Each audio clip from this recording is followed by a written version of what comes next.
whakama o ngā tuhe e te talawe. Ki hoto ka hoa o ku whai aki e pole pole. Ilo he tonga kotoa, ilo I he fo I kolote.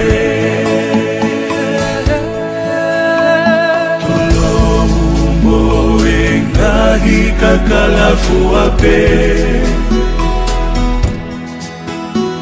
Kai whakama o ngā tuhe e te talawe. Ki hoto ka hoa o ku whai aki e pole pole. Ilo he tonga kotoa, ilo I he fo I kolote. Kua ka puna e I ka le hau e ata. Tangi tangi tangi e fo I malau o e ta aki mo e ata. O tumo o mua na aloki he lomo lomo o e hau. Ke whakame I te ko hunge lolo ahala e walu. Tu'u ke tau o e mao ka malu e fiafi. O toli matala he kakala fika uluaki.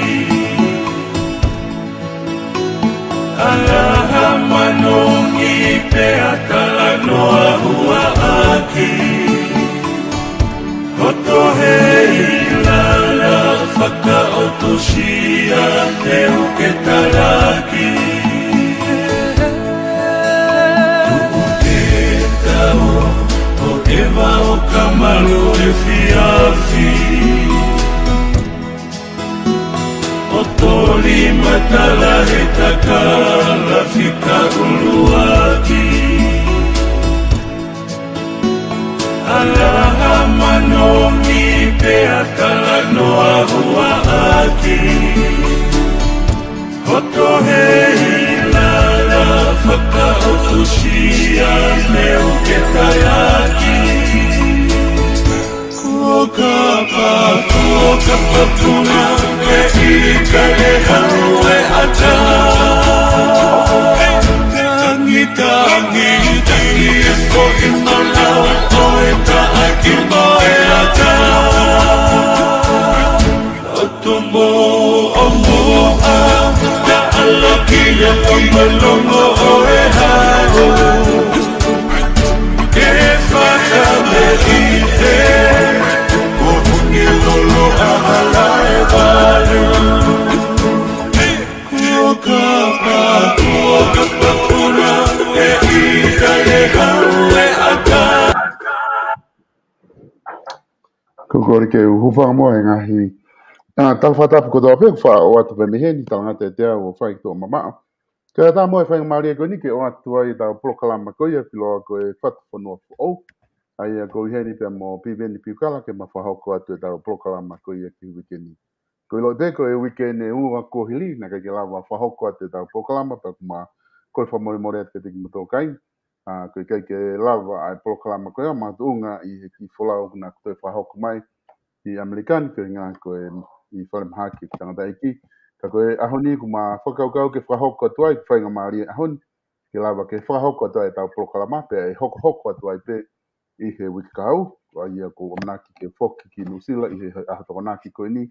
Pe lere kotoa rewa tau ngahi POLOKALAMA kotoa pe pe mehi Nusila pe tau studio I Vipon Media I he wikakau o hoko atu ai pe. Ia honi whahoko atu tau POLOKALAMA koe ni. Te mi olom I iuta. Te ko whatanga pe e ngangalere tau interneti lawa ke hoko lere pe POLOKALAMA ko wakai pe umalohi pe unga pe ke lawa ke tau POLOKALAMA. Tata lere ki motol kotoa pe. O ku mau osi lava mai ki lotoni pe pe whoka te ki motol kotoa pe. Te motol ki mamata mai tau POLOKALAMA I whainga maari. Tata lere ki motol ke POLOKALAMA FATUFONUA fo o ke he wikeni. Ko whiwhia ke tata lere Piveni piukala kune i lodon ke ma whahoko te tau polokalama ko i wikeni. Piveni whewheha ke ko ilo i ku taki whawhelongo aki he wike ua ko ni. Tau kai ke tuu ai ngahi ngā ue me ngai whatongia ko toa pe o ku whahoko i tongana. Whewheha ke ki he ahon, whewheha ke tū ngā kui ai nukalofo i he aho koe. Malopi cholo. Koe. Malopi to solo paku kore te piki u whangatau te whatapu. Ia koe ofa pe ko whainga maari e pe tangata iki o wholau. Nega iau ke o haa ki o nau pe ki tuka tō taimi ki he whatongia ko ia.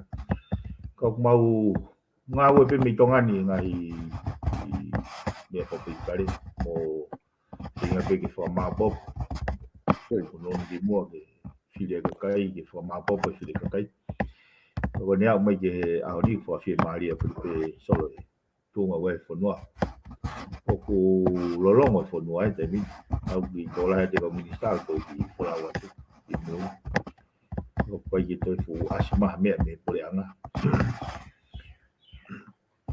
Tau koe whakatoa ko tui ko nahi wahenga ko ni te uwhiri unau. Mea pe unau fokase i e whinga whiri ko te uwhiri. Te uwhiri si. Mon la he pito e piveni ko tui ko mea ia ku mahina hatai nimi ko kamata foki mahina ka o kantiteiti. Ko wakai hifo pe ko tui mahalo te ta kamata me ta whaaki ko ia. Ko ngā ke tuunga ko ia kuia i te uwhiri hatai nimi ko wakai hifo ke ngā hingoa. Lotonga ki heni ko wakai hifo ke ngā hingoa i he kau kantiteiti. Ngā hi wahenga ko o si whahoko mai pe me ke ofisi ko i ne whaiwhiri.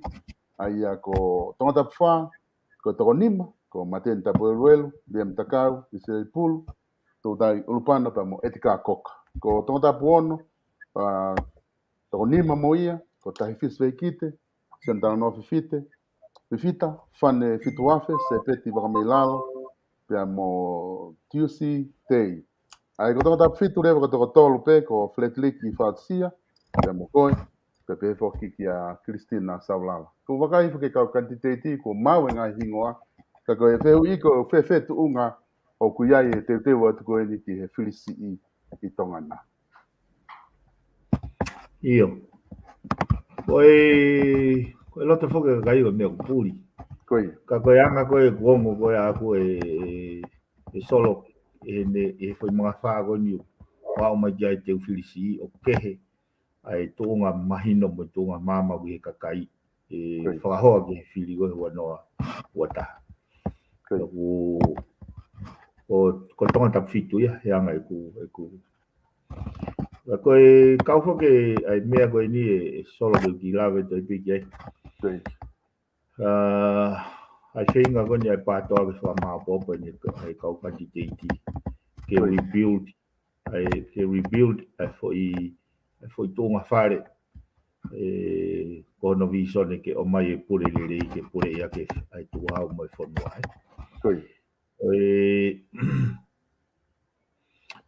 ka pauti ke wha manatu pe anga ai ta wha polokalama mai me whewhu i mai e ka kaipo e anga whewhea no whatata ia whewhea no hai mea o whai ke wha maopopo e pātoa.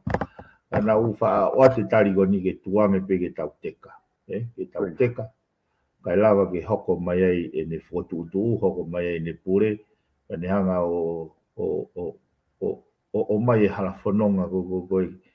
Ha mama ke hala whanonga ke tau whowai. E ka uhinga whoke u whakawarea pe solo kono uhinga. E ka pau te tau kai ke tau whalala ki o tua ke ne o mai e vete. Te tau ko haa. Pe te tau ho haa, pe te tau toi self-inflicting pe palpare ma, o compounded, he? Ka koe whainga whakaukau pe na i au, koe kuongo i pe o ku kai e toi lava, he ku au sia, o whakaukau i hawete anga.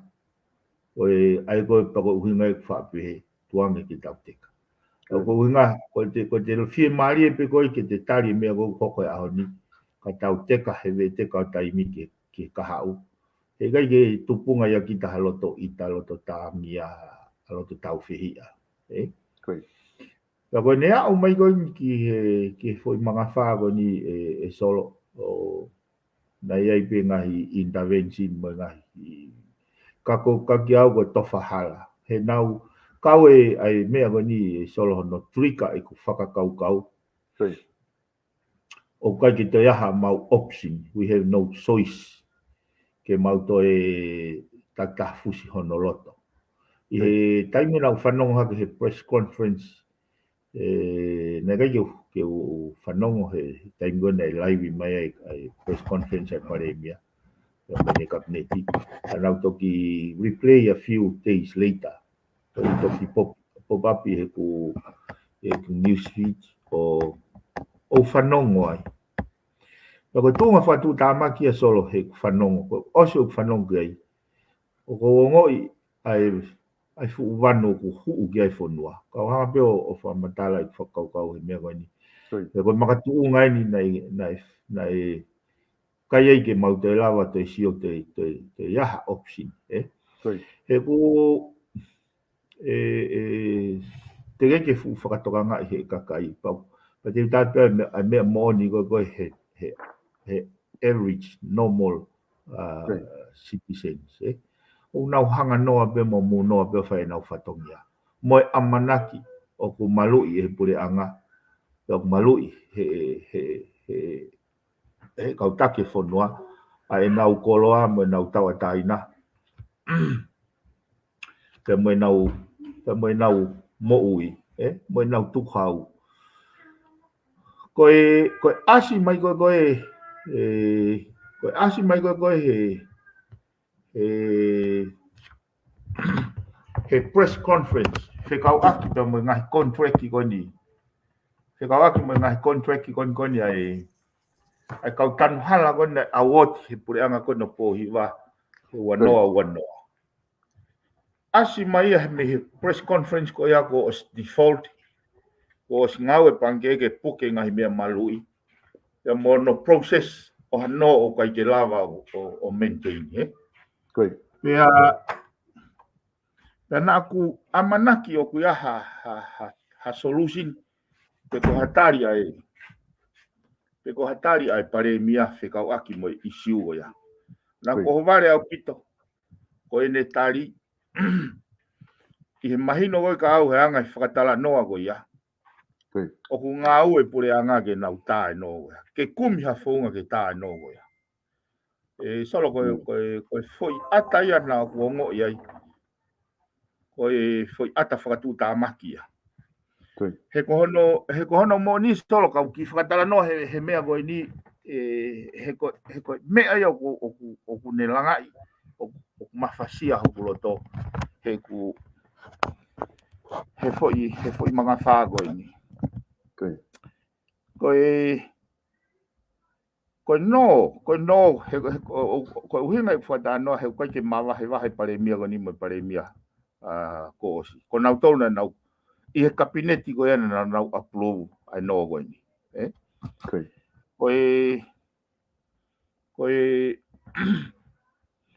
ko prospect of success i no ko ni na o slava pe ia tala he kai ke sustainable pe kai ke lava o success ai whainga fotu ko ni ka ko uhi ko e nau wili ki kihi ko e foi mo tolo fo ou ko e nau wili ki kihi ko he aho ko e foi mo tolo fo ou pena e mata vai pe oppositioni he aho ko e nau hanga ko nau hanga skuta nai se whakaukau ka koe ni utawa uso koe wanoa ua pe teke o se wanoa ua ko asi mai foi tau pe ua me konga ko asi mai pai ke te lava he ngai kautahe koe ni o maintain no sa yo lahi me yo whakawhihu i hen solo ko hono uhinga he nai os mahino pe nai os mahino pe o kui kai ke koe ko ngai kautaha hei nia na nau whai ngau e koe ni kimua pena e fie mau e ke kumi mai nau mea ngā ue o au ki he su ngā ue solo ko kuinga nai kai ke aha nau louta prior He awote ai kontureki. Ka ia nau lori raio he awote ai kontureki. Ka ia nau palo, ka ia savolo, ka ia su peko vala ngā aue. Nau hala ka atoa he mea goia. Ka awote kontureki. Koe uhinga whoke whata noa he nei, o si ai pe ngahi kautahana nau e coexist. Na nau o si pre-exist. Koe kautaha tanu hala pe. Nau gai pe, nau mea ngā au e wai. Kana kai ke awotia ka nau tolu ai kontureki. Penikosi e timo ki nau tolu. Sai, koe whakakau kaure vai ni. Os awea pe pure angage umea goia. Kanau awoti koe pehe koe foi mo tolo fo. Te keike mau e tau mohe. I foi tau pe neua. Te keike mau e tau mohe. Ko asi mai palparema. Koe mea ko ngoi, tala mai ia. Ko os alwe kau mea ia mo e sirini. Ka koe ke lava ia to tawhaka foke sirini. Ka koe pure angana nau hanga o malui. Ka i hene pehe rewa. Te nau feinga. Ke tawhaka foke. Ai ke whenga pure anga hafounga ke lava he ngahi kau taha whakafo. Solo koe men ko lava ea whakapapau i. E kai ke toi lava i hafounga whakalao. O spase patsetia. Koe foi whaunga pete nau lava i o tokoni i ngahi kau taha koni. Koe foi corrupt. Toi foi corrupt e taha. Ke to o mai sirini tuku hau o ave ke whai. He koe mega na kua ngo ia e angai tari mo fie maari e koho no tari mai whihui. Hange nia koe pehe koe nau sirini e kau minister te nau tā ake no. Hala no disregard po haki mei nanai koe paanga tuku hau ene whanua au nau tala noa mai ke nau tā ake no. Koe uhinga ene mawhatuki tuki koe ka au solo he nai o soko e umea pehe ki mua. O soko e umea pehe ki mua hono whakapoto i koe kai haa ai kau paipa te koe kau mau mawhai me tuku hau e whanua. Ai mū noa peka kai. Hoko pia tau hoko. Ka koe mea pango koe ne hoko mai eni. I he foi pure anga na tau amanaki. Na tau amanaki unau ki ako lere yangi. Unau ki iki yangi. O unau ki i. Te nau lava ho nau tau kei o maha mō tolo. Te ne lava solo vai palpare makakai. Ka toa e umea koe ni solo. He ikai ke ia hano ia e default. Pea pehe o whakamore e ta e pe aha no whainga whaunga. E ta e fua he kakai ai ngahi te uki lia te ki whatarako ni. Na e no ai lo mai ai asaya moe hau langa ki i hotere i sopu. Pea default e no, pena e whakatau e, pena e tamde e no kai ave whakatau tola taha ai whare ke hae o ave o aonga ki niua he taimne toa e sunani. Ka neongo e ne tifol mono tai te tongo ia. O kune kuriete e ve ki he pange. Pea kua pau ke he pange ea me ngahi no ke he koe fou mai he interest. He kai jaha taha e wahane fupanga koe tari ke ngangana pehe. Ai mo si o koe he foi tunga koe ne taimini. Ko tunga whakaofani tau iai. Tunga whakaofani koe whanua. So koe hoko koe ne whuno pe koe tala noa e pare mia e tā. Ko loto ke whanau hake une pe mai. Te mau freeze e nau akauni. Te mau hanga puke ho nau ngahi whumaka. Te mau hanga puke ho nau koe hanga whake e whakaukau solo o peheni. Ka pau ko koe uke hao no ia au. Te ke pōpula mai ka au. Te ke pōpula mai ka au. Ke hanga tā e no. Pea ka pau te ke default kai ke tā whatatau ke tā rea pau. Te upuke ho koloa. Te upuke mo apinofo anga. Te upuke mo kere. Ka orewa ko ke tā mai ho no. O ku ke pōpula mai koe he ko au ko. Koe pa mare no koe ni solo he pehenia. Pōpula ai tā mai a koe whai.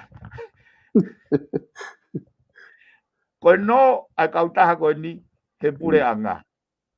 Koe ni ang pōpula e pure anga ia. Ke whinga ke tā no ai kautaha koe. O koe whakaukau o no molo e whainga. whainga practice ko ini, pe ko hoko ngai practice ko ini, ko ngā ko collusion, pe ko corruption. E ko whaatala no ai, amana ki hawea he taimi koe, ko whelotoi pe tamate ka mo tamata.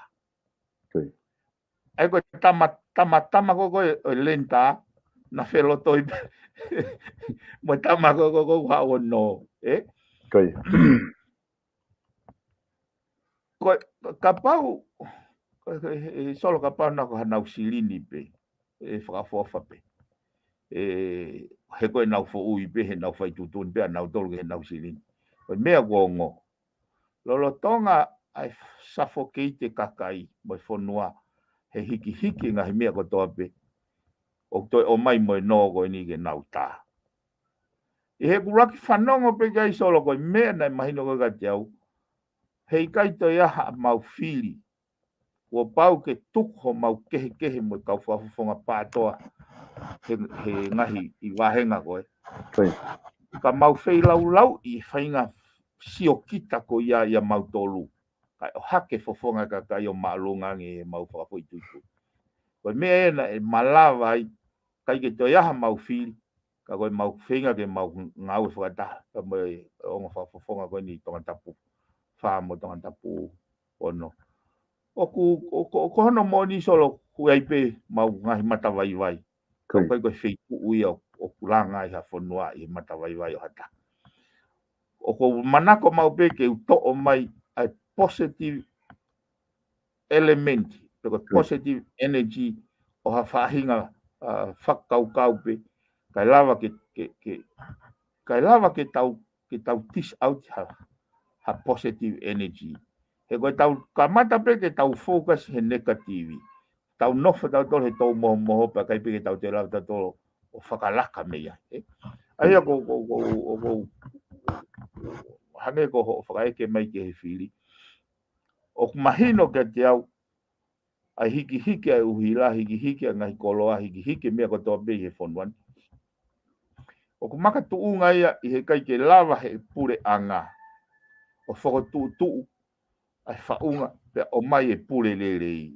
Ke ata ki tua, ke tariui, ke pure lao pe maalunga e lao he taha kotoa. Ka koe ni ko tau o sisio pe ai he anga i whakalere mai pe koe ni fo i mahina hiwa pe koe ni mei. Novema pe ki septemani. Mola. Ko tau lava si o mata ki he me te ulava e au whakarea hanga tonu koe pure kovi. Koe anga i e whakaukau. Ka pau peu kai koe lau maari e nei whai aki koe pure kovi. Ta koe atamai kovi. He kai ke uhinga li lei. Ka pau peu nei hanga maari e. Ta koe fu completely ignorance. Hanga pe koe nei solo talo e osi koe ia. Mo liriu e ku whakakaukau na ku nofo ke hanga whakama opo mai lao e Public Finance Management Act. Mo Emergency Act ka mo konistu tone. Ke ulava o whakama opo ai wheitu ke ave ai ngahi nogo ni ki whakama wanga. Solo. Ka koe lolo tonga e ku ngau e goi ki ai mo e whanongo ke foi press conference koni. Te au pehe ke tuku katoa e umea koni. He na ku whakaukau peu te whai e ngau e lelei ke kakai whakaluku fua. Kai tukuange pe ki he nau maa ke whai ke nau whiri. Koe whiri ko o si solo nei kai pe ke u alua o toa tutoa pe te u alu ke whai kawa. Ko toki o mai pe ke lahiange pe mau e malangai pau na ke hanga whatonga e mau takai holo he wahenga hongo fulu. Lahiange pe ku alo tala no he whakalukfua. Mo e amanaki u mama kakai. Koe osi pe koe ni e whanongo he foi press conference. Ko wongo i e mawhasia u nofo i hokuloto. Hei kai te wongo i o kawataina hokulau maari e ka ose whiri koe ni kauka hoko pe i whinga ke tala noa i mama a whakaukau i media, i ngahi media ke outlet ke. Pea osko ia kai ke fili mai au ki whare area. Te wongo I tau te au ka au. Fili ko sina kai ke wongo I tau te a. Ka koe foi mama koe ni he asi mai e foi press conference koe ni. Whekau aku mo ngai no koe ni. O ta me tika ke pe mawhasia hoku loto. Pea wongo I te utau tea kai ke alu o ai e mea kotoa pe humanly possible. Tolo. Taka pau e ose mea goe au kai ke whiri au e tonga tapi. Te u alu fie maari e mohelere. He koe nunua. Koe whai tutune a honi. E toki inu ia he nau whanau. He apongpongi. Kako hinga e nau whaikawa e ongo whaikawa anga e ua ne po kamata he ono he tuku he hiwa alu he tuku he tahaua. Kako whakatala noa ia. Ko whakatala noa ke mātua i ngai whaikawa anga. O ku nau mū noa peo whai e nau ngahi ngāwe. Pea o kai ke hanga tuku aki nau to. Ko uhinga ia e hanga whakapōpula i au. Neongo kai ko hamea ani o ko manako ki ai alo tangu te whaikawa. He kai ke winkawa. Le te alu o toa tutoa. Neongo kai ko hamea ia o tui ke o ke mawhasia. He ku kehe pe fo ke sio mai hataha. Neongo honolo toa na he ka kone sio mai ka kita pate ka hange kai pe ko ton apati. Hange o ton apati honolo toa ne sio mai ki he sio ki he. Kaui he mea na huinga kai ke uloto ke uhanga ai ke hoko alu atu ko hame ke toi mawhasia i anau tolu atu. Ka nā ku whakarea ne po he whaikawa anga ko uhinga e ku alu. Ke hepe ke oseange whiri ko nunua mo ke hepe unauraki ilo ke nunua o nau whiri. Ki mua pa nau tok whiri. Kai ke kei whakatawa taina I pe au e nau whiri o ke alpotang mo tawa taina pe o ko ho haa. Ke hala whanonga ke kaha. Te toki lawe atu solo ke ngahi no. Nā tula tatau. Pea kei whie maari e pe katai. Kei whie maari e pe kau paiparea ko goina nau whai upau ugoia. Ka koe kakai e nia huki tonu ai anu e nunua o ngai whai tutuni goia. Mona Hui goia solo e mau venga ke mau. Whamao popo mai ai kau kandidate ai mātoa o ka tuku ho mau kehe. Ka mau ngāwe I mea o mau malohi ngai. Ko uhi pe ke o hake fofonga ka kai o maalunga he mau siokita. Ko whakaukau ia so. E tahia e piveni ha whakaukau maho inga. Ko tiki he patoa kotoa pe taha ku popou ke patoa. Pea mga taha pe o ku ne popou ki he pulelere mga hi elemeni ko ia. Mga fundamental ko ia. O kutui o ku maho inga maari ke tiki nau tolo e whamatala koni ke whai. Pea kutui ke taha ia rak stepu o ku wakai at ke kakai pe o ku kei leare mo vete pe tak taha leare pe me ak tui ki ai pe mga me pe he. Ka I whamatala kone ku ke whahoko piveni ko tui ko taha ni ha kamata lele ki kakai. Ai lava ke pepepa ki ke kainga ko unau teu ke whai whiri. Te ki whafoki pe ki ta hoko atu I he campaigni ka ko loto ke o mai ko ngā ko ianga ko whamatala ko whanongo ki ai. Pe ku whafoki e kumanatu ki he ka whatala noa foki piveni ke pure tolu ko koe whaunga. Aia koe kabineti koe wharearea me whamau anga. Ka ko tai ko keisi ko ni ku ke tala noa ki ai ke kau no ko ni na esi ilo le rei pe I he kakai. E tui na esi mahino pe na alu ki wharearea. Na e whaia e longoa ai pe na e mālohi pe o tari. Pe a tari he kabineti. Pe na e tau no fore vai. Alu rewa fui taha 5 miliona. Pe koe whiha na awe ki panke whalaklaka. Alatu rewa ngahi sino e tolu ko ni o no me ai. Pe ko hono o la ni. Ai ni ko ke tala noa ki he ahoni. Ko mea ia o ku whamamahi a whahinga pure anga. Ko I ngā ke lava ke pasi ai whahinga mea ko ni I hafo I whaunga pure e ua. Kabineti. Pea mo e whataha pea mo e wharearea. Ka ku os ila pe nau tolu ia. Ko whai mea ko ni ku pasi e alu o matu tamaki. Ko ngā po ke piveni he koe na kai ke ilo ha taha ia. Na kai ke karenti ia te nau te hoko atu I he temi ko ni. Ko ngā ke kei lere tanu hala ke kei mao ngā ue ke lava tā whakafoke ngahi no. Nengo kwai mga uhinga ke hei hange ko uhinga koni. I ta whaka la blavu ko ngā ku aluia ki prison ko ki te lau whahoko ngā wato ia. Kana kai ke currenti ia ki ngā kautaha koe ni.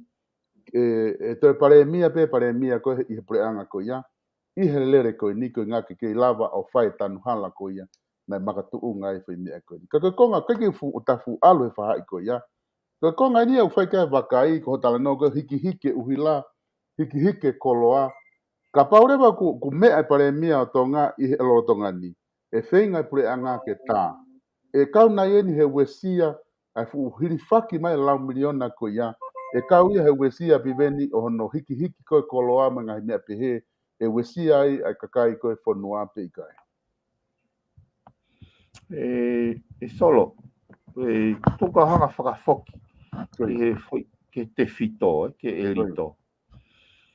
Koe humai pureanga ko ni koe osia hono loka e whanua he fwoi tau e ua. Wanoa wata. Osia hono loka i whanua. O pakolo apo e ngahi business taki mamata. E ngahi business i koe unau whalere pāwhei tina no molo whakataki mamata i ito. Mo ngahi whare kai. Nai affect au pito ngahi business. Ka mata pe fe halake pureanga ko ni solo mehe waki aho pe nau fotu e pacheti. O hiki ia o a o fitu ngeau mei walu ngeau miliona solo. Koe mea ko koe o kou whaam ke ilo he kakai koe pacheti koe whakotu mai e foi mei walu ngeau miliona koe ni ke toki tatau mai mehe kakai. Solo. O koe te aha mea ia toi tāna ki paanga mai whanuani mea i ka koe kakai pe. Koe kia makakoloa, koe kia toi whahinga mea.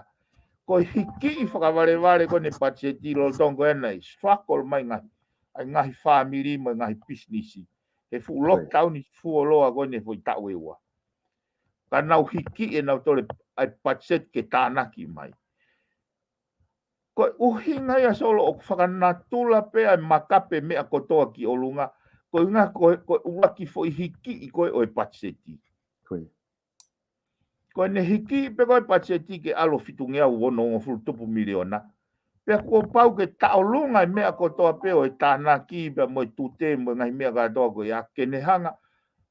O tatau mai mehe kakai e fulahi paanga koe a e solo ka na mei whakawhie maari e pe maalo ke kakai he koe tau kakai e mate ki mea. Ka pau na koe hono hiki i koe a pa tatau mai anau tolu o mai e sirini o ngawe aki ki ha mea kene hanga o miti keite i siu koe ni o palo pare mai e whanua. Ka ke whanonga mai ke he mea whai ake ngai fo i hiki koe ni. Nau hiki wahenga pekteit ke waftaha walu. Osi pe koe o iftari pacheti fo i ape nima. Koe historia e whanuani. Ke aho pe nima kua tari e fu pacheti o whakalere ke whanua e fu tau kakate taha. Hala mohano te i vete, pe veti e taha. Ai ngahi polokalama o uhinga e wahe fu pacheti lahi koe ni. Mohono ngahi benefiti ke o ngake osi e tau o hau hataha o mohane ki lai pepa koe ki checklist. Koe me aina e wahe ke sirini, koe me aina e talamai te tawau ki ai, sio angepe u tawau ki ai pe ikai. Ka ki checklist ke mainos. Ka ke whanongo ke ganga koni uwhakau. Fu pacheti lahi taha ni ko mai ke whanua. Uraki e toi te whesiti lahi taha. Kai ki taimi no. Osi peko hono tali pacheti. Nau matua katoa te whukau minista pena nau toko walu pena nau toko hiwa. I toko ua pete o toko tolu na tohe ni. O hunga pe nau tohe he ni ua ke nau tohe fuloko lava fo lau. Nau maha mahaki. Si solo, koe kutoki, koe ne toki hoko ia lahi ngahi mea whakaofo. O ku hoko he whanuani he whalere pureanga. Nei ke mata ia he tau tangata ko hiri. Koe fufua tau tangata ni ke nau mata. Ka pau na koe solo kou whatanoa mea koe ni. Koe whahinga loto whi laulau mo ngawe mateaki. E tau whanga kui mo kakai e whanuani peheni. Nau tari whi maari e peke nau inu wai tupu. tuku e me vai meli ke inu ia he tu i mo ho iki tari fe mari ko ko me e te fe ia o ke ile time tok fe ia he kakai so at na to ko me vai meli ni o kau ia ke fanga ho si fufula ke me alere fai ke nau fo o wa inga aki ai hivi e kakai ko poini au go e au e solo he foi manga fa tau ia na amanaki au e whakapoto ange pure anga ko ini i he tuunga au tau ia i loi foi hiki pe koi pacheti koi foi whiharaki o hange ia koi whakatala noa ko ka mateni koi pacheti koi fuhenga ia o une henga i katoa totongi koloa totongi katoa u mea katoa pe koi ne hiki pe pacheti u hiki katoa Sio ke uhila. Despite u whakamatala o ke ngahi nomo ngahi project feila. Ta foki pe uhila hiki i pe he ospe pacheti ka mata he tohi moua ko siulai. Ko ne tari pe ko pacheti ka mata pe ko tohi moua siulai panga tasi ne tahano ke i unite uhila. Ko whakatano ki ai he ko solo tuka o te hanga tala noa i whakaukau ko ia. Ko uhenga foki e tau fili hakakai ke oki whare area. Ke na o vete palo pare mako ia. Ke maa ange uhila ke afota polang ke kakai. Ke maa ange koloa ke afota polang ke kakai. Ke whakaava ma ke ti. Ke lava ave nau ngahi ngoue moi fua nau nima. Whainga me ai au whakakau i koe i he kau kantiteiti o uhinga i tau fili ke alu ki whare. Kako eni. Nau o mai o tufa tanke tanuhala, tufa moa, talaku nau ofa ki he kakai. Ko e nau hu solo ka ke whanau mai ke mea goni.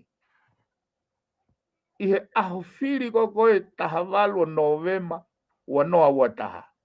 Ko e totongi uhilana se nite walu taha ki he unity. Te gei lava ha mahina hiwa. Ufaere i mai ai uhila panga taha se ni taha ono ki he unity. Foi panga tolu ni mama aya o tanaki ke moua uhila o soga natula ni fangi moua uhila ka kai masiva fonuan. Panga valu noa, panga te au noa. O tanaki mai foi tolu ni mama aya ka ba wa ho moua avalisi o moua ke panga valu noa. Tanaki mai ya go toi moua. Ka ba avalisi totongi uhila ai ka kai ke te au no ngofultu.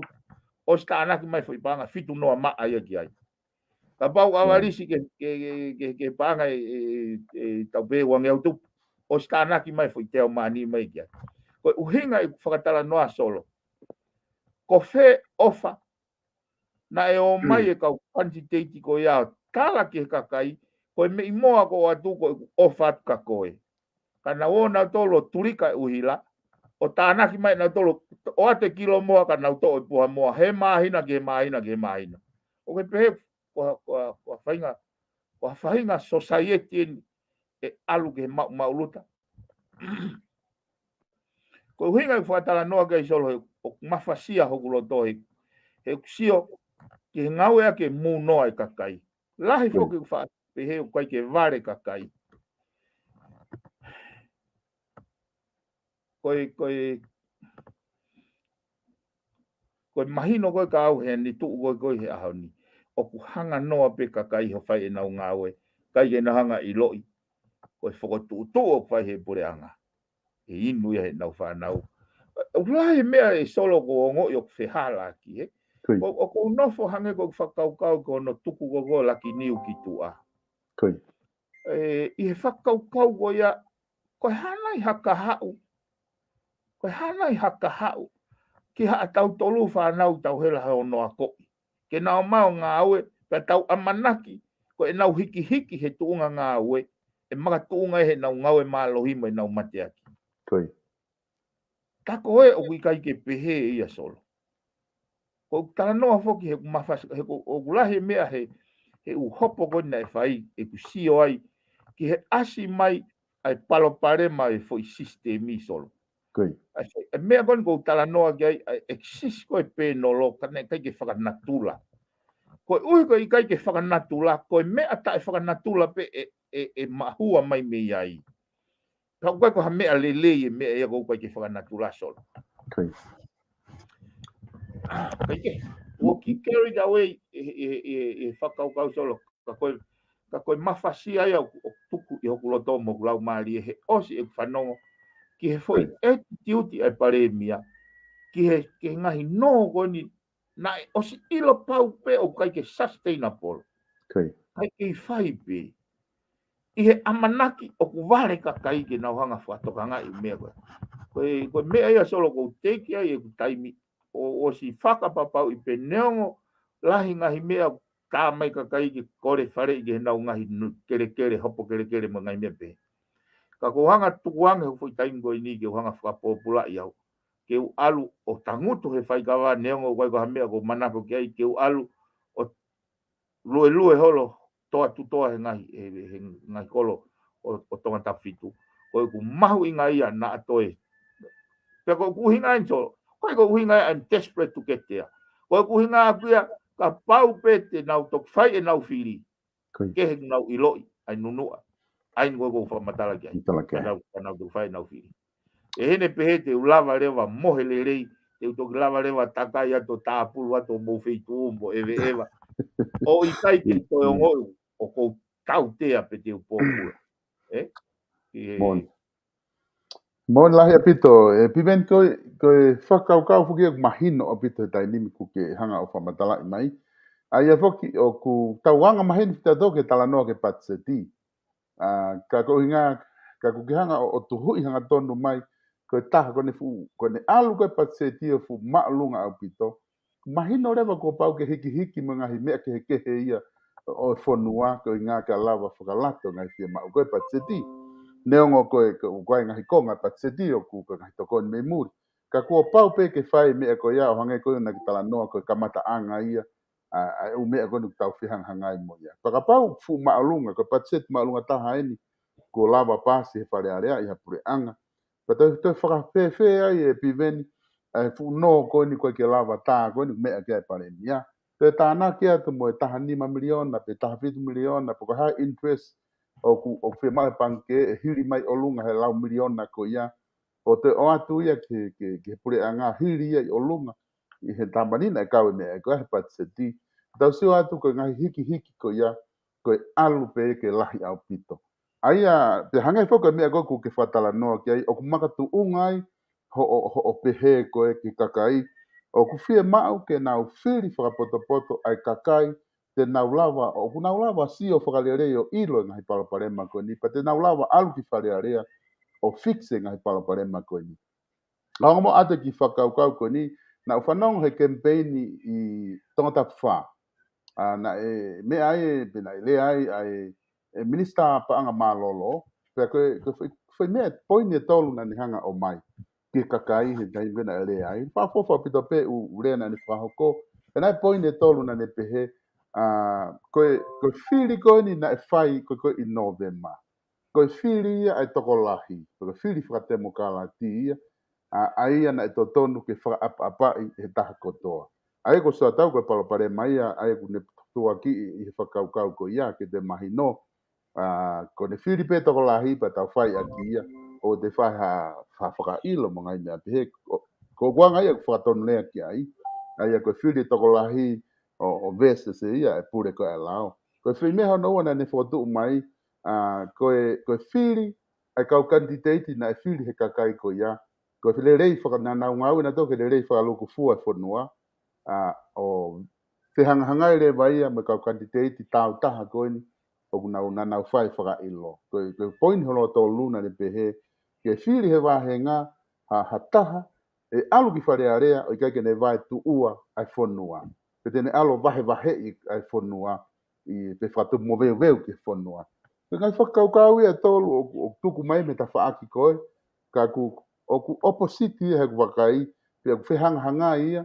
Mo mea koe ni ku ke talanoa ki ai i he aho ni e piveni ku ke talanoa ke whiri hakakai. Te nau alu ki whare area. Ku nau sio le rei ke palopare mapa nau lava toko ni e kakai. Me whare ko whao ai lao. O whiwhiho wakai ki ai. Malo pisol ho ai dai mea. Tuka taki vete taha. Koi. He mau inga ki tau address issue with clarity Koi. Koe koe rapoini koe ke hanga o mai. Koe fili koe I November. Koe fili e toko lahi bana don ke whakapapa. Koi. Solo. Fumea koe ni koe fumea mahino nao.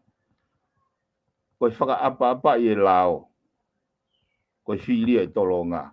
Whakaukau koe ni solo. Nē kai ke hanga e mātenia tukuhifo a tatafu ki lalo. Ko haina ni tukuhifo. Koe lao na ni tukuhifo. Ka pau te tau whetakai noa ia pe solo. Koe whakaofa e ka koe ka hao e whono.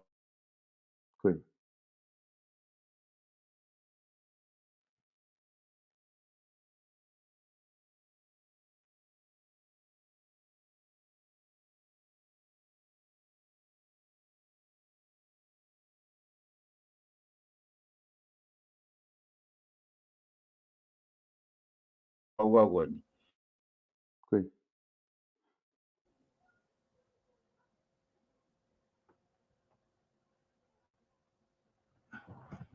Solo, na ki mati atu ia. Ia, na ki moto mai. Ke te, I repeat me me vana ke whamatau ke. Ka te kamata pe me foi point fika ula ki, he? Koe whakakaukau ko pe he koe whiri to koe whi solo. Koe na wosi lave ke mea koe ni ko hawhainga keimi pe ko hawhainga system pe wahano lao. Hange pe koe akapulu wahano lao.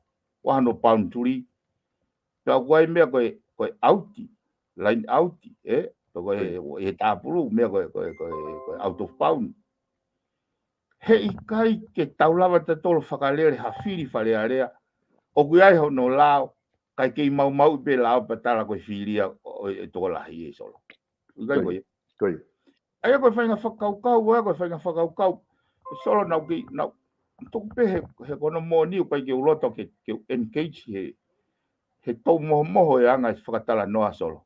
He ka koe menu ko uhinga ki e solo he whakatala noa koe, ke koe amatua, ka moe professionale.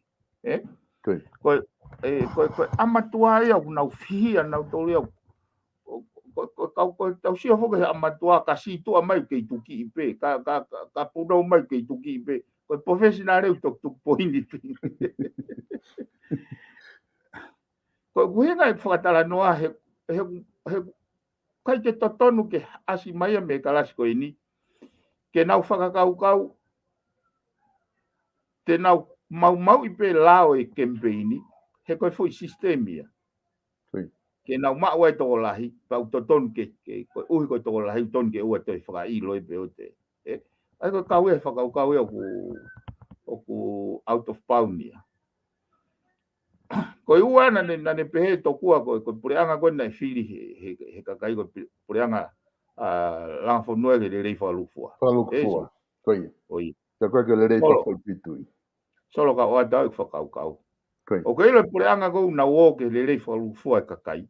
Koe mea unau hanga whakaukau i, ke whakasi e whakamore kakai, kai whakaata mea te naulawa o make money ai. Hangahi ngā ue, peka ngahi i market, te lava o make money ai kakai, kai whakasi e nau whamore. Ka oa te whakaukau koe ni he fwoi mea koe ni. E ongo fwoi, i poini peho ko a tuko peat, teu peat. Na nau whakaukau e maho inga e puha moa koe. Aho koe nai whai whirina e panga tolu white puha moa. Aho ni panga fitunima panga e walu tolu e puha moa. O ke pehe koe rerei whaluku fuaia. Aho koe nai se ni te walu taha. Aho koe nai whai ai whiri o November. Se ni te walu taha e uhila ke unit. Aho ni panga taha se ni taha ono. O ke pehe koe nau whakaukau i e whaluku fua. Solo koe whahinga whakanā whala o kou pehe o hanga he kakai koe ni o whinga i ke toho e ata mai tae mā usia mo anga a nonga pe mo ignorance pe e kakai hamumu mo nau whi mo i kina pehe nau mea ke whakatonu hea i aki ai ngahi ngā ue halau nau whai he koe Koe whamatara koe nā ka pau koia ai koe minister paanga. Ka pau ko au i he position koia. Oi nau humai o pureanga. Te uwhenga ke utuse patseti lalo. Whakasisi e whakamore. Ka orewa ku tau wikawa. Koe whakaukau ia o koupe u whakapotopoto. Tau hanga o rewa ke tau ke wikawa ka kai pa toki hiki patseti ke whakatatau ke ngahi langa whunua o whemau. Ka koe ni. Koe nau hupe lolotonga ke paku e monga ka kai o hiki e patseti o. Koe mea eo ko ongo i au pito. Koe haka e poin whika tolu ene tari e... Aina ne kore ke kakai ke whiri si i koe ni, mo whiri ha kakai ke nau alu ki whare area, he kai ke nau hanga o vai tu ua a whonua. Koia. He mooni au pito i whakatara noa koe nā solo. He re volo whaka amatua. Ka ke whanongo mai angi ke whakaukau koe ni. Koe hae mea o e pule lerei tene vai tu ua e whonua. Nari. Koe whahai koe o kou taukawe mei ai, pe koe pātoa. Ke o mai e pule lerei o whakalere ake whonua. Kau whehui atu. Koe hae konga he pule lerei tene vai tu ua e whonua. Nari.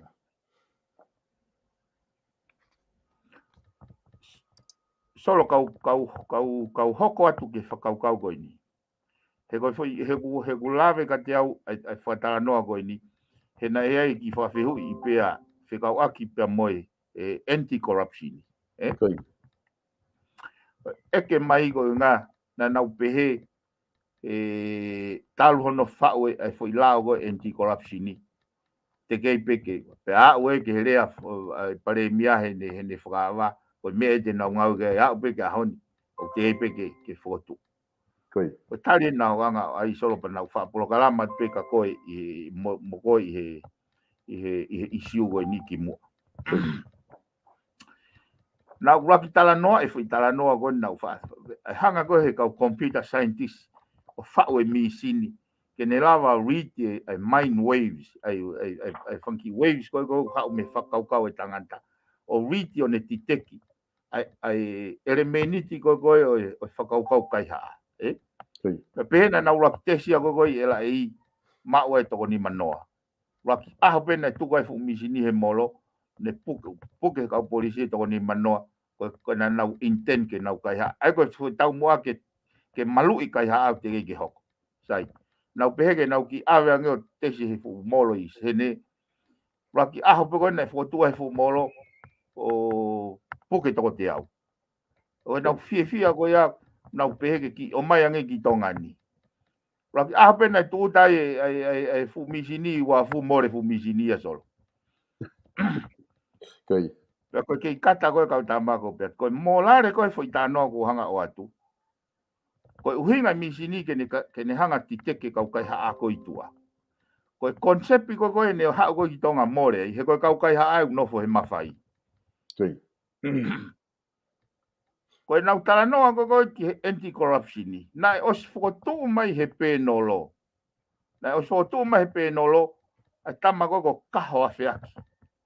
Me nu silana. Koe ia ke hao anti-corruption. Koe nau kau tama pea ai kau tama koe ai pēnolo. Solo nau ko os whakatala noa. He makatuunga koe ai pēnolo. Nai whanau i whakaukau koe ia. Me he ripoti koe asika. Nai tohu i hanga tonu mai he ripoti koe asika. Koe kau pai ni ke rak whakailo. Uluaki he koe mate ngari ware eni. He nai kai ke toton ke hoko mate koe ia. Kamata pe koe hat ai whakatupunga, kos oi mate. Uluaki pe kono whakatau e waka. Ko haina ni whakatau e waka. Na tau o silawi kai son. Ka kai tau peni o unawanga form apo e penolo. Ka kai tau peni unawanga o mai o ofisa ko anti-corruption. Kau kai haa a kau tau pe. O ke pehe tau i fefe iai. Nai o mai e hingoa koe ni mana tui koe wahenga o toko taha koe ni o koe wahenga e kau wha maulahi. Malu 5 kilo he laine koe ia. ke totongi me tuku hau e kakai. Ko uhinga ia na whakahua e fui lao e o no solo. Kei. Uhinga ia kai ke tari ai he mahino mai e anga whewhe ke whanau i mai hatoi sino ke ne hau o whakamā opo ai whaihala e whanua me he kakai whaihala ape. Anga whewhe. Tuke ka pau o tuie e whakafofonga e koe na.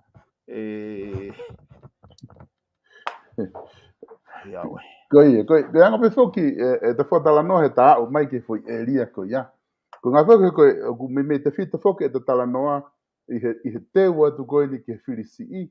Ai koe na ta kamata ai anga whewhe, tu unga kui ai. Homo teu koe ke whirisi i. Ta kutoki au hake ke he ai ngahi mea. O au koe ni ke tu unga koe ni. Au whai ke whatala noa pe koe no ri pi foki tau wakai ke ai koe angai wakai ai. Minista pa nga malolo anaya mo ne pore ke kakai ke na whirisi ko ni ni I ko ni I foi makatunga tolu ko ia ka ko e whatala no ko ta whai ta wai o ku ke whahoko mai o ku tu uia me ta wha ko whihanga hangai me ta wha ke ta o whe mau kakai ke na sio whalere na mahino e ngai palapare ma ko hoko o ku hiri whaka na tolu hange ko fu hiki koloa me mamafa uhi lamu ngai mea ko ia o kai ke hovare pe ku tupu le fonua ene hiki ai ka koe ngahi makatuunga ko na ke tala noa ki ai e piveni. Koe solo o nei koe mahino yang e tā e mafo society he foi mga whago ni o ku kehe ia. Matui most of my kauria mo taimi koe ngau e pe mo misini. Pe koe ngau e koe mo misini koe mea ko toa pe ke uhinga lelei ke logic ke cohesively logically coordinated. Ko ki taimi mai koe ni he ki ngau whakapolitikare mo sio ke hanga e mindset e kautaki. I longa i o kai ke nau hanga i nau tauria o whaka apa I kakai. Kau foke foi I siuia koe ni solo he mamafa kau. E whakau koe ni koe nai te kei ke whakau au ke mea koe whiri whare area solo. Ka nā ku ngā ue he taimi nau huai he keipolo. E poate koe keipolo. Nā ku hau au mei fisi he fwoi taimi koe ana e pāngai taha fisi a ke kikata. He aho taha. Ai koe ki plania ko hanga mau pēo o whakatau koe. Ai koe fit. Koe $7, 7 gig, 7 days. Pau, o wale au hau koe ki tonga ni, o pāngai ua noa e ke fwoi kika. Pea wongo I pe e au ia pe wanga whewhe hono o mai e fu infrastructure very expensive beheni. Kau kai ke au sia hono benefiti e kakai. Ko kuhenga whatano beheni he nei kai ke peheia ke umaheni au mo kakai ko toa pe o tonga tapitu pe te umaheni mo. Kana aku whai pe au e whakaukau ko ia I he mahino ko katoa e ngā ue whaka professionale o ha tangata ngā ue whaka professionale. Ko ene whakaukau I lelei ai kakai. Kana aku whai au e fo I move very bold au pito. Ke tuhifo, ke mau ngā ue ke ose tau. Kana uliri ue au e kau ngā ue. Kai lava ke whakahoko I mea ko ia. A umai ke taimne na hu mai ai pure anga koe no po iwa tuku au ki tua. Ko osi holo pa anga tolu ki he kika. Me he paanga I ua noa ke paanga tolu e solo. Koe me ko uhinga koe kai ko usio koni ki he uhi la. Nā amanaka te hu e pure anga koe ni o tuhifo I uhi la. He ko fisi ko tatongi uhi la fisi koe ke uilo ka whewhe o mutu tongi. Se ni te tolu wha ke I unite fisi. O kai ke totonu ke tau maa wahe tau tolu ia pia mo ngai whanua kau ngā api. He koe whahinga te, o koe ai hydro power generator ia fisi. Me he nau wai tawhi.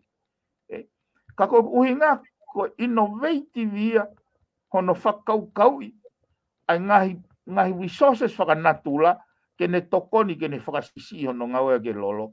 kai lava ke ma ke kai fonua na ia polokalama ia e poate uila na ufanonga ke una hana tofe nga ke whakatonu ia o kai ke uhinga ai hike pesete ia ko ai energy generation ni me he sola ke holo ai totongi uila misi solo te ke usio he whakana whala whakapulo lahi monu whai ke kakai ko e tau lava pe o to'o ai pesete lahi taha ki he solar energy ko ne maa ia ai uila fonua ka hanga whakatala no atu heni ko uhila ko lai moua uhila tuka takita no atu mea ko ni solo to mai ki lai moua uhila Koi.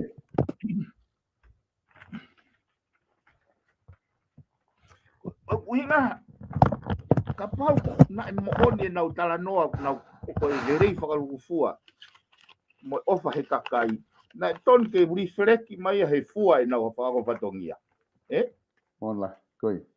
Whanonga mai ki ko fuel component o se ni te fitu ono se ni fino te fitu ono ko non fuel component o se ni te tahanima Koi. Hono wahe ko ai ngahi kos ko o foi unity e taha Koi. pe ku ia rewa pe mo electricity commission Koi. o se ni te taha po intaha ua ai ko ki ka taha ni ko ni electricity commission e hoku wahe ki ai ka whanonga mai e maari me tau ko toa pe ko patseti ki commission ko ni nau toko whaape e nau patseti ko ofi taha miliona me se ni te taha koe Koi. se ni te taha pe unity ko taha miliona ave heta Koi.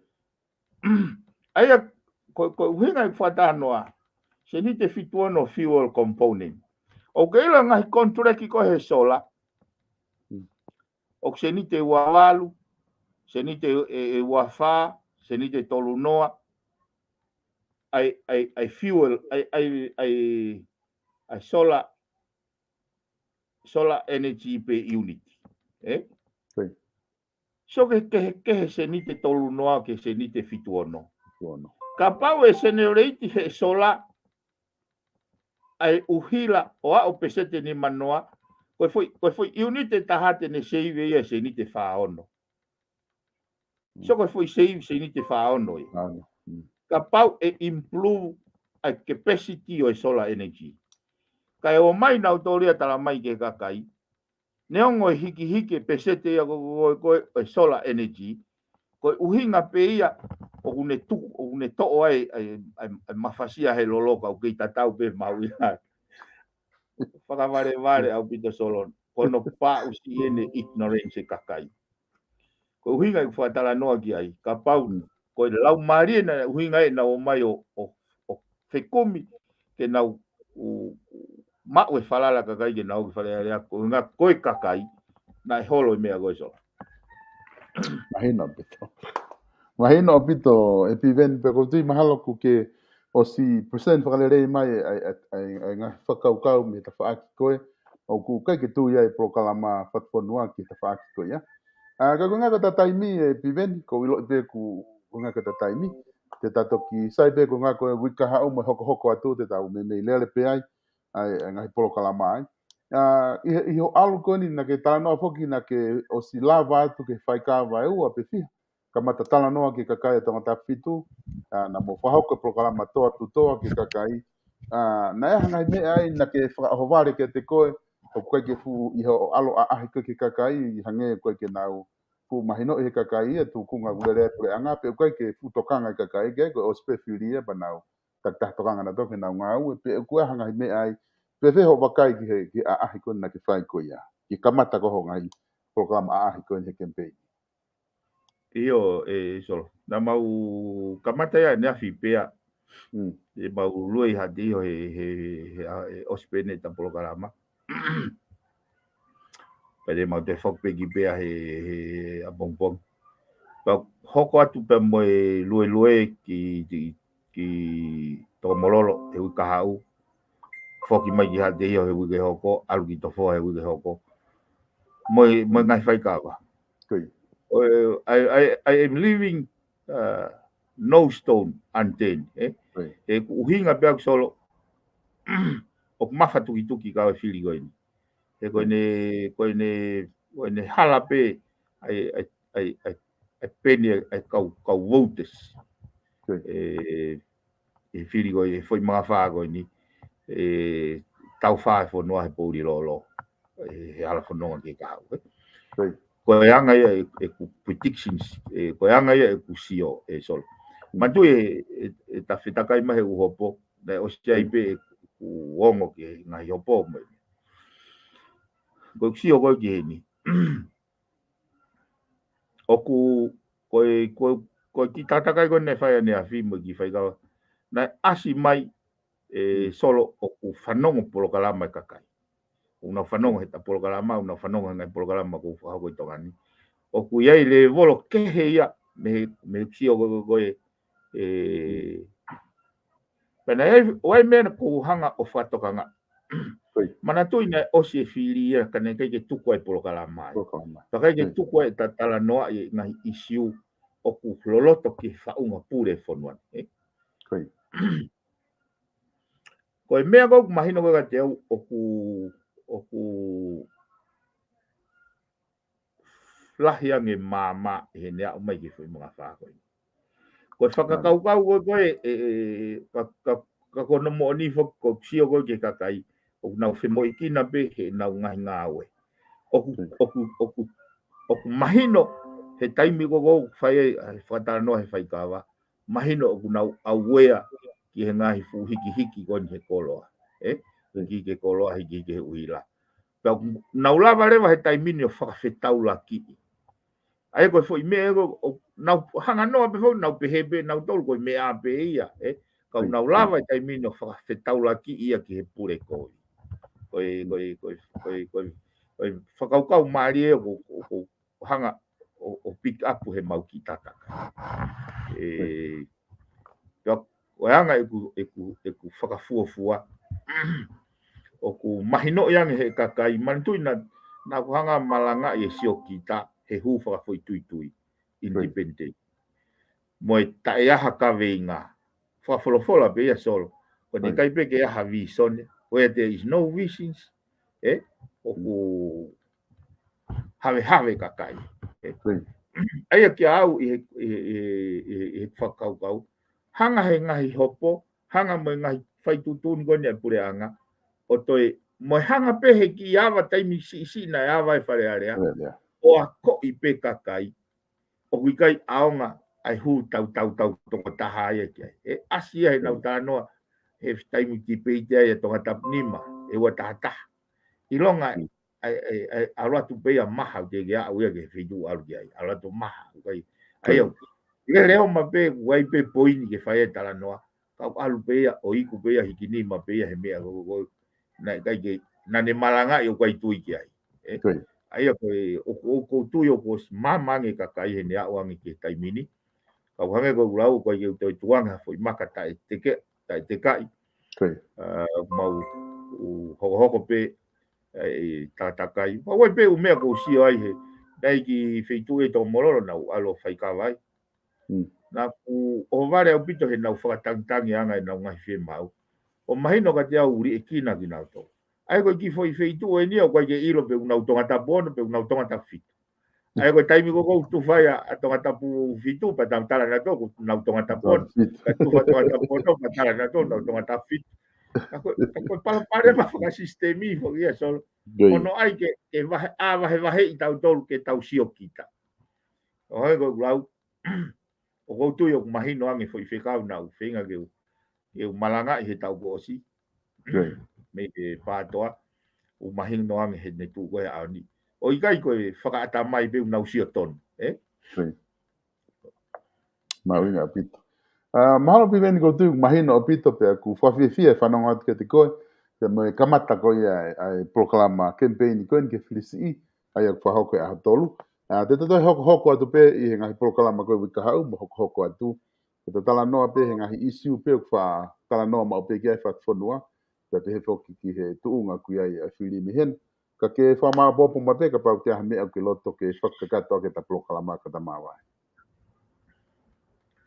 Io, so ko io ngari fi lolo be ta taimi. Ka sai ka ke toki fola mai ka hau pe hoko atu ai. O ai mea ko fi whakatala noa lahi ai ke mea kone ai anti-corruption. E nei, he koe whakatala noa na mau whai ka wane pōpau. Pa koe nau whaeke mai pe e anga fe hano solo vai palpare ma koe.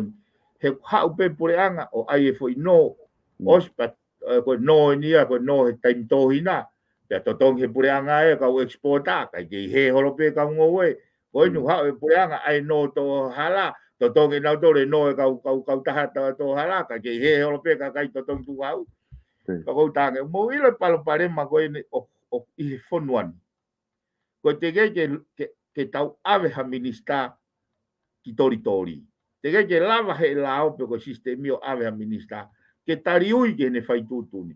Ko hinga pe nau ke fai tutuni noa ia ta accountable ke nau fai tutuni. Ko te ke function halao ke ne hanga ave nau tolu. O hange ko ngai fonua temokalati ngai fonua mama mo ngai fonua ku lotu mo oni ange. So. Ko ne ave pe ha minista i hane fai tutuni hala ki tori. Ko e ako ia toi ngai kau minista hoko mai. Ko no solo vai para ma. So que foi ansite kau private to tolu ni. Kai toi whanonga taha ki puha moa, ki lori moa, taka kai holo, tuwha holo i kolo i loto tonga tapi. Ka koe whiri ko he wanoa, misi solo ka pana ke sio he toki meni na o mai ke whamau anga, ngai fula i tā ko ngai. O mi mo na nau alu na tupa te posi. Ka ke sio ke solo wa anga fui palpare ma, ko whare hopo. Koe mo meniti pe, hano seni ha minista ko ne fai tutuni o more ha pa anga fonua ko ne ngata e me ko tutun fo vale vale ka koe fra amu ya ko mo tuan solo ko sio ko he kai pe he kai ke i he kau fafonga ku i loto ko kau fafonga tu a ke hu ki loto uhinga fokia solo na ufata no ai ko fare area ko fare ia ko engineer fare faulao ia ngahi engineer ngahi misini ko fare hopo ko te whakauri e misini o mai me he fare area ko te operationalize e la ko hinga e whakatala no au solo ko o spot au he whakauri ko alo ki fare hopo o pulu ki he kakai fonua ko ula whakauri e misini ko kore ke alu ke fare engineer ko hinga he kai ke ya ta e pore ke alu ke fare engineer o kai e poto e whakauri Maria Vito. Ko tui mahalo piveni mahino pito e whamatala ko ke whai ka ta whiunga e ta polokalama e hon whamalo atu ka te koe i he taimi ko tui pe i he polokalama koe ni te ta whahoko ka hau ko whi whainga Maria e lava whainga Maria e te ta tala noa rewa ki he issue koe ni o ke hoa ki ai anti-corruption peta tok update te pe e tuunga kui ai ngā campaigni whamalo atu he lava polokalama e honi ka ta toki hoko atu i he wika hau. O whātou piveni. O whātou. Ia. Kainga whamalo atu ka tiki mō tolu i he lava koia ke mō mamata mai ki tau polokalama koia ahoni FATUFONUA fōu aia ku whahoko atu pia me o Utah i Amerikani aia te toki whoki ki Nusila i he tonaki koe ni o wikeni o toki whahoko atu reo tau ngahi polokalama kotoa pe i he wike ka hau o hoko atu pia me he tau studio ko e Vipon Media. Whamalo atu ka tiki mōtolu, i he tokoni pia mo e kau mahi tau ngahi polokalama, ka tau whamore mōri kai ki te pumau hataimi ko i ngā ko e kai ki whaha polokalama he wike ua ko o si, na kai ki te whimau ki te tuange taimi ki ngahi whihui, Kai ange whenga marie ke ngā ke lava o whamatala ia piveni i he polokalama ko ni FATUFONUA ke update ngā he wike ko ni na kai ke lava polokalama ka to hoko atu i he wike ko ia ka hoko mai. I hene pehe, whamalo atu ki kau sponsor. Ki mo tolu kotoa pe, o ku mo tokoni mai, hono totongi ko ia ngahi polokalama ko ia FATUFONUA fo ou. Ai o ku kei atape ka te mo tolu, ke whia tokoni mai, ke totongi ha fo i polokalama. Te ke la pe whitu utaki mai ke te au, ke lawa ke tokoni mai, ke hoko hoko atu ngahi polokalama ko ia whamama, pa mi he FATUFONUA fo ou i he Nippon Media. Peke, ma kol fa more atu ka pau kukai ke whena pasi, ai ngai polokalama koe ko atu, FATUFONUA fo ou, pe mo mea ku ke tui ki ai, o ke tawa taina pe, ke ko hae mea te ke to'o, me polokalama, pe ko hae mea kai te ke whakaukau ki ai, ma kol fa more atu ka pau koe hangahi vea, o kai whiunga pe mo wakai mai, pe mea pina. Koe whao si pe ko loto ke o atu ki pangi tuaki, koe nipa me whamalo ke ngai kau taha ko ia, o kuna whaatokonia tau ngai polokalama. O kei ngata pe i he FATUFONUA fo ou, pega ngai polokalama ko toa pe o atu pe me he Nippon Media, o kia ngai kau taha kuna tokoni whapaanga, ke no kei whahoko atu, ai ngai polokalama ko ia. Aia o ku whamalolahi ki he kau taha ko ia, ko e South Pacific Loans. Ko South Pacific Loans fok, ai kau taha finance i loto o kalani, o kuna tokoni ki o tau kainga tonga ko i nusila, ki ha o fia mau no. Ko ha pe, whahinga fia mau no te ke fia mau. Ki ha o putu, ki ha o maari. Whahinga kātoanga, po ha pe mea o ke fia mau paanga ki ai, te ke lava fitu taki. Kia starik tupo, i he whika whakamo o iga noa walungi au, walu walu, hiva walu, walu walu. Noa walungi au, walu walu, hiva walu, walu walu, lea pe ka tahe kau ngā ue, kuna lava, o talanoa te te koe i rea whatonga, peko rea whapalangi, peko rea whamauri, peko hape whainga rea te ke talanoa ki ai, peko whainga rea ko astareki, te ke lava pe o talanoa ke te ina tolu, i he South Pacific Loan, no valungi au, walu walu, hiva walu, walu walu. Ko tau whare koloa wala ko ia i loto nukalofa ko e Page Fashion Store, whatonga ia nge ko osi kakato ngā ue ki ai, pe ko osi kamata e nau whahaku whatongia ko ia, pea mei loto nukalofa hanga ke tau mo pea building. Ko whika telefoni ena ko asia tu ko ena, ko e ua, te ke lawa whitu taki hifo i he whika telefoni ko nā walu walu ono, nima tolu tolu ono. Walu walu ono, nima tolu tolu ono, te ke lawa o talanoa hifo ai, iha o fia mau, ke whakatau, i hena ngahi wala ko toa pēku nau tuaki, pia ni ai, pēku e ua fitu tolu ono whā. Ua fitu tolu ono whā, ko e nau whika lai ne ia, tā ke ai, au wakai ke nau ngahi wala. Lahi apito e nau uta whoo, ko o si au taki atu ki tongana, te ke lawa tori mo whiri ai, i he ngahi wala ko ia whaiana poni, ko o atu he kautaha.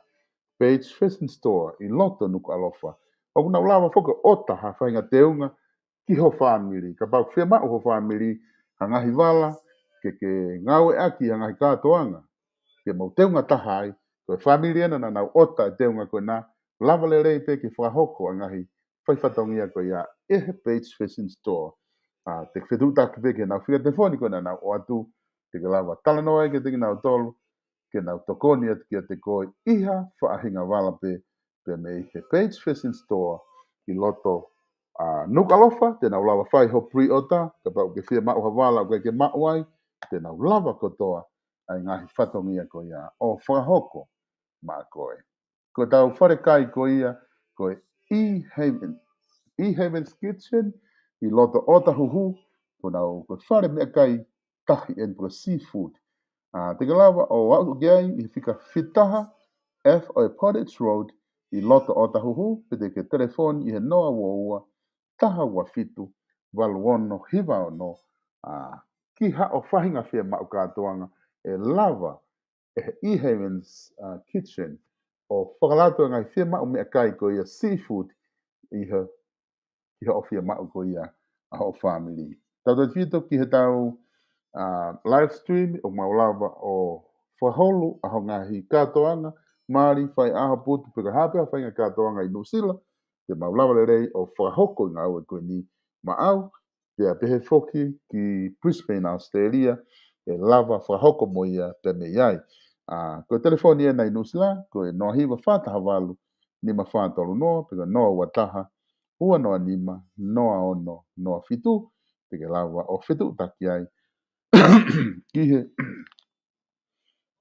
ke whakahoko ai ngāwe ko ia au, I hono hulu ko ia, a whahinga kātoanga ma koe. Ko e telefoni Brisbane, ko e noa whā, ua noa hiwa, fit whā nima whātaha, te ke whitok whitu taki ai kia tes, ko tui mahalo ihe, mahina ka tuu, e to kamatai a live stream ko ia tesi, I Brisbane o ka whoki ki ai. Ko ia ka ngahi tu akia, ulawa ke o atu mihen ke tiki mautolu, ka mai whamalo lahi atu ke tiki mautolu, ko mau kau mai ke tau polokalama, ka mau mea.